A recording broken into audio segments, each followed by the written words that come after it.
So, the First Opium War ended in 1842. Britain got Hong Kong, a pile of cash, and access to 5 ports. You'd think that would be enough. But British merchants, bless their entrepreneurial hearts, were disappointed. Chinese customers weren't enthusiastically buying their textiles. It's almost as if a population with a perfectly good silk and cotton industry didn't want to buy bolts of heavy British wool. The only product really moving was, you guessed it, opium. But the profits weren't quite profitable enough.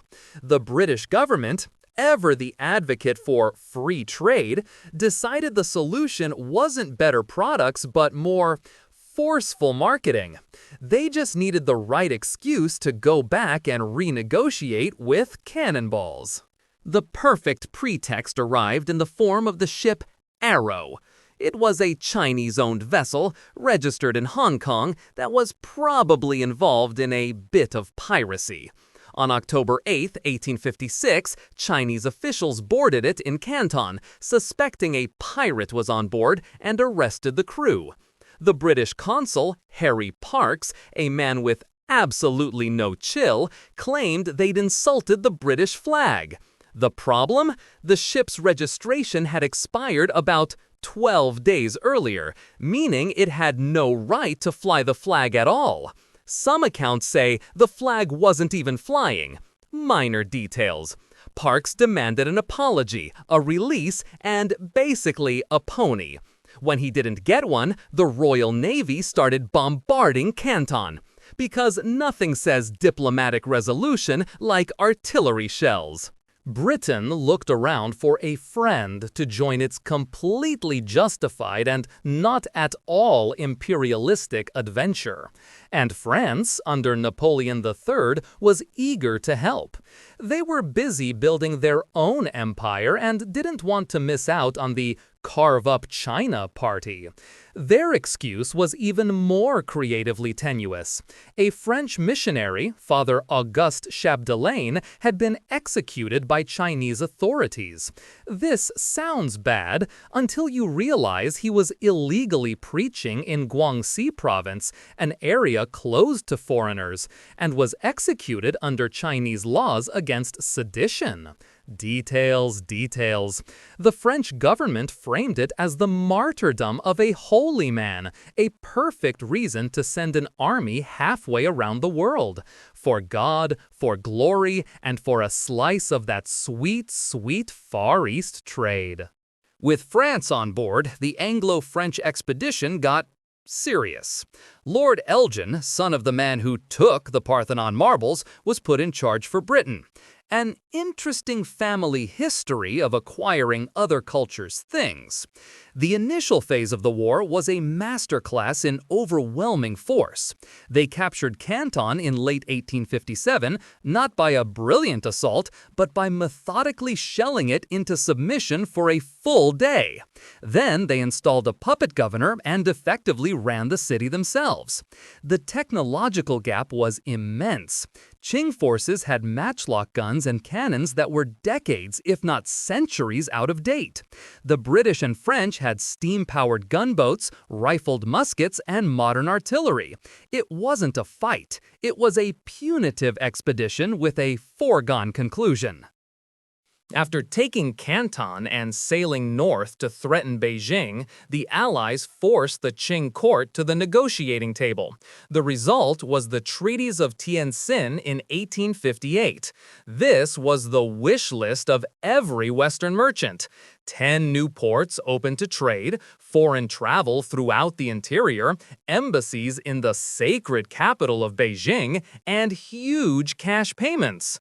Oh, and one more thing, buried in the text, the importation of opium would be legalized. It wasn't even the headline act. The Yanfeng Emperor's court was absolutely horrified. Allowing foreign barbarians to set up permanent residence in Beijing was a humiliation beyond measure. They signed it, but with their fingers metaphorically crossed, hoping the problem would just go away, which is always a fantastic foreign policy strategy. So the foreigners left, expecting to come back the next year to have their treaties ratified. But the Xianfeng emperor had a change of heart, fueled by his hardline advisors. He decided that maybe, just maybe, he didn't have to listen to the guys with the big boats. When the British and French diplomats returned in 1859 to establish their embassies, they were told to take a different, less honorable route to Beijing. They refused, deciding to force their way up the high river past the Taku forts. Except this time, the forts were repaired, reinforced, and ready. Chinese cannons, expertly commanded, opened fire and sank 4 British gunboats. The infantry assault was a disaster. Over 400 Allied troops were killed. For the first time, the Qing military handed the Western powers a humiliating defeat. It was a shocking moment of effective resistance. Humiliation is not a feeling Victorian-era Britain and France handled with grace. Their response to the Taku forts debacle was predictable: bring a much, much bigger hammer. In 1860, they assembled a massive new expeditionary force. We're talking 11,000 British and nearly 7,000 French troops, with a massive naval fleet. This was no longer about a flag on a boat or opening a few ports. This was about teaching the emperor a lesson he would never forget. The mission was simple: march on Beijing and burn the insult of their defeat out of the historical record. Commanded by Lord Elgin again and the French general Cousin Montauban, they landed north of the Taku forts, easily outflanked them, and began their march inland toward the capital.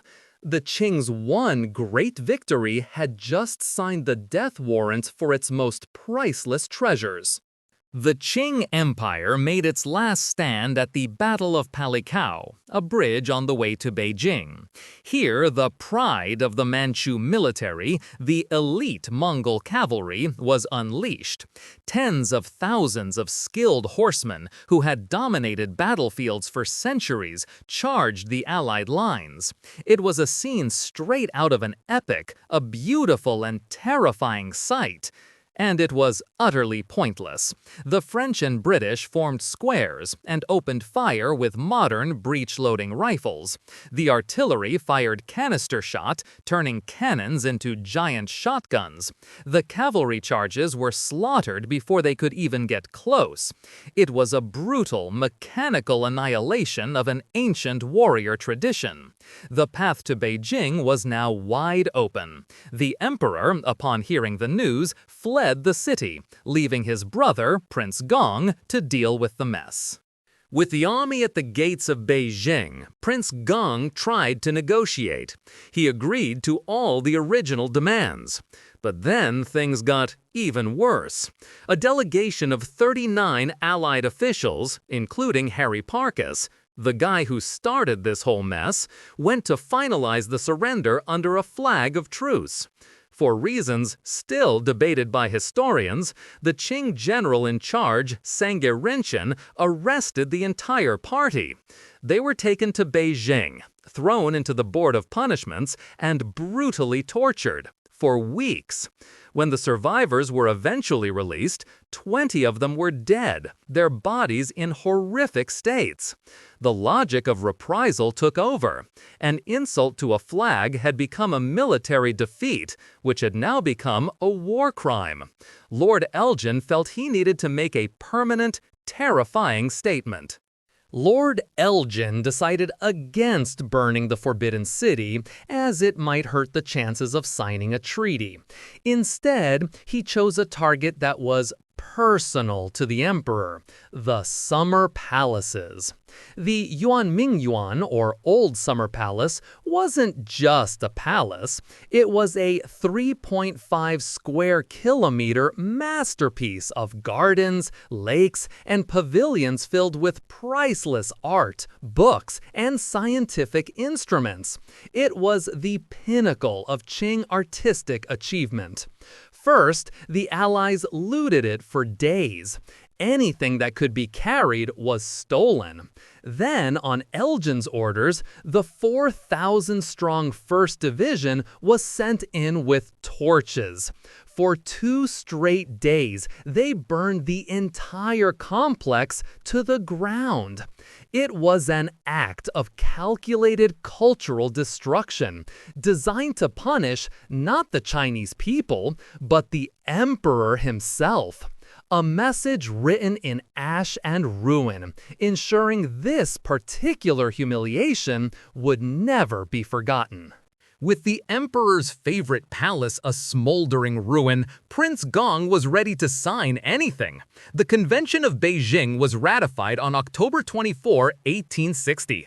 It was a brutal document. It confirmed all the terms from the treaties of Tencin. It added a much larger indemnity payment, with a specific chunk going to the families of the tortured delegation. It ceded the Kowloon Peninsula opposite Hong Kong to Britain, and it fully, unequivocally, and formally legalized the opium trade. The war that started over a technicality on a single ship ended with the Qing Empire forced to accept a foreign-run narcotics trade as a legitimate part of its economy. The ultimate goal of Britain's free trade policy was finally achieved. The cost was merely 2 wars, countless lives, and one of the world's greatest cultural treasures.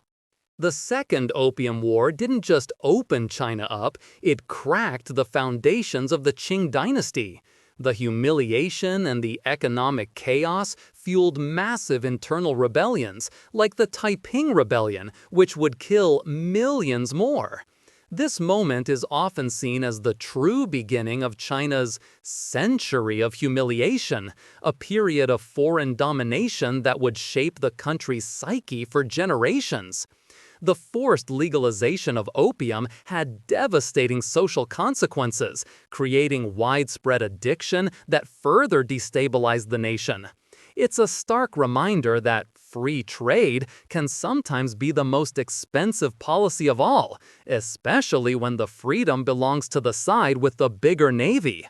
It's a complicated legacy of commerce, culture, and coercion, all started because one official decided to make a big deal about a tiny flag on a very questionable boat. Humans have always been great at finding noble reasons for doing terrible things. If you enjoyed this video, please like, comment, and subscribe to our channel for more historical insights. Thanks for watching, nerds!